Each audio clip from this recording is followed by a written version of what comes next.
So, so our book really addresses the data culture issue in a broader sense, right? So there's the aspect of understanding the, let's call it, the organizational culture and readiness and sort of fear of adoption of new technology, specifically in the data world, where it's something new, it's something that is unknown.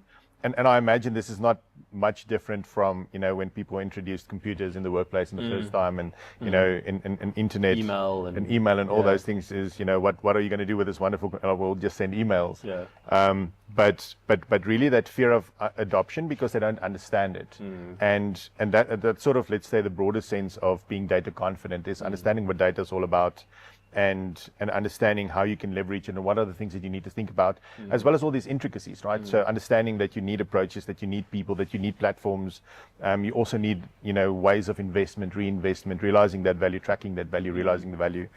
But culture in the broader sense within organizations, coming down to, let's say, the day-to-day operation stuff, is what we highlight within our book as well, is where there's challenges of people not sharing and collaborating. It's I'm the king of my car, so I'm going to do my thing. Yeah. And because that collaboration is not there, it's a sense of, either they don't understand the value that they can get out of the data, or they don't understand the value of collaborating with other departments and building bigger pictures. In a broader sense, it also comes down to the way that data functions are treated from a cultural perspective, right? So data functions are still today very traditionally treated as operational functions. Yeah. It's very easy to take a call center and just outsource it, and That's it. the show just goes on. But if you spend 5 to 10 years building these data functions, and then all of a sudden you decide that you're going to distribute them back into business units, or you're going to consolidate them at the group level, or you're going to break them up into business level, those things impact. It breaks the momentum. It's disruptive. It really impacts value. And for us, that is sort of the broader spectrum of data culture is what is our attitude towards data? How do we work with these things in our daily lives? And it's funny where people are using smartwatches and phones and all these things, that data is now part and parcel to you, who you are as a person. And the moment that you walk into the office, you're not a data person anymore.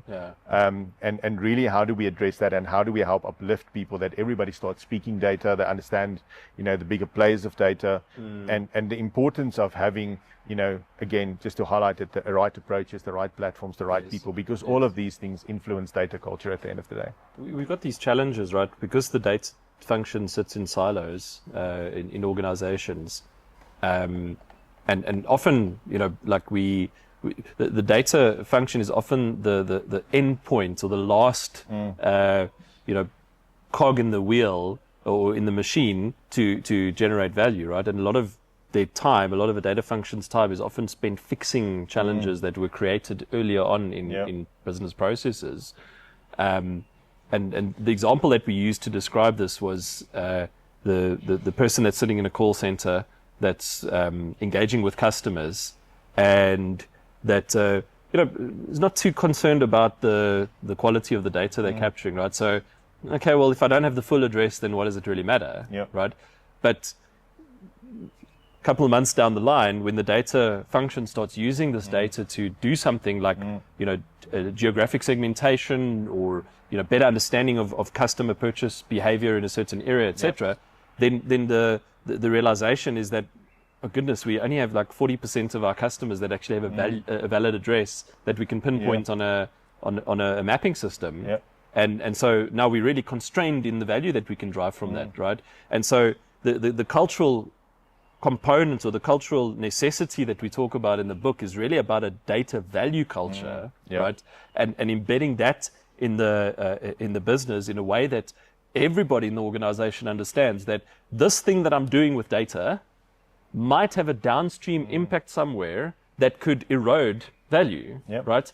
And so it's really about incentivizing and helping people to understand that what I'm doing with data today, I need to think about in the sense of not what I need it to do, but I need this really to be helping what I'm doing in the future, what another team will be doing in the future with that data, right? And so it's about creating better validations in that call center example, where that the address has to be complete, right? Because that's really where the value is created in the beginning.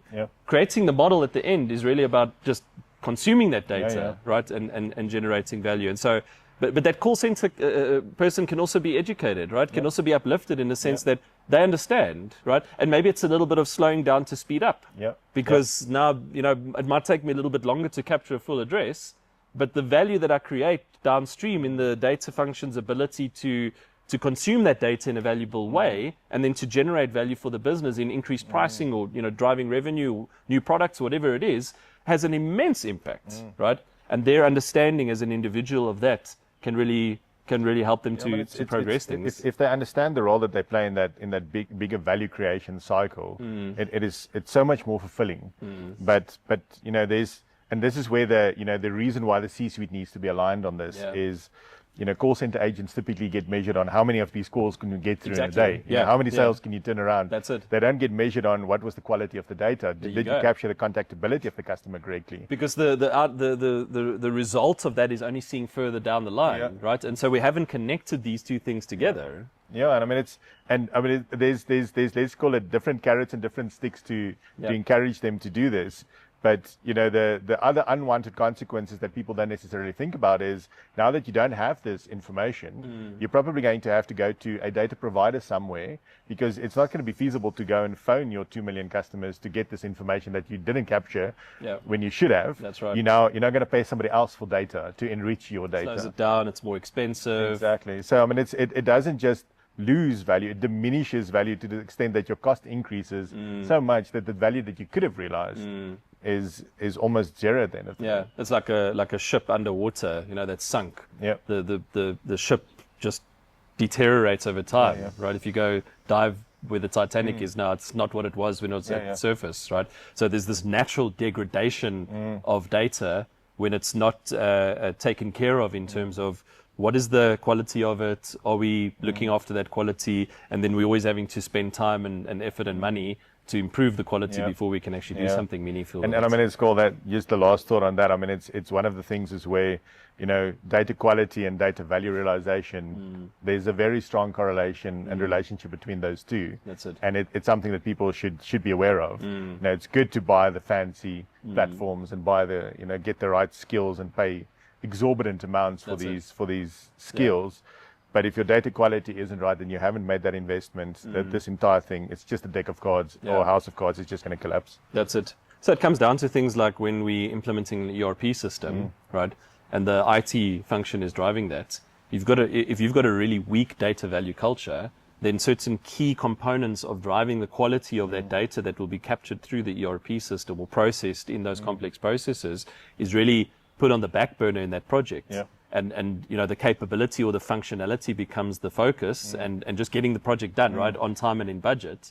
But the reality is we're missing out on a huge opportunity to generate some really valuable assets for the business, and a strong data value culture that's really understood by the business, understood by the IT function, will prioritize the right things in a project like that, and maybe spend the 20% extra that's required, put additional people on it, but then come up with a much higher value, much more valuable asset, right? But this really takes business leadership that's data confident, that understands the downstream impact of taking shortcuts, where really we should be investing time in looking after that data assets. And it's the big differentiating factor for us, again, coming back to the 1% and the 99, is this 1% has got really strong data value culture, because data is almost, at the tip of the spear, first of the discussions. That's it. When anything happens. Yes. The rest of them, it's almost seen as a byproduct of doing business. That's right. Yeah. Effectively. So when they're looking for acquisitions, they're looking for companies with good data, right, rather than just companies with good businesses. Yeah.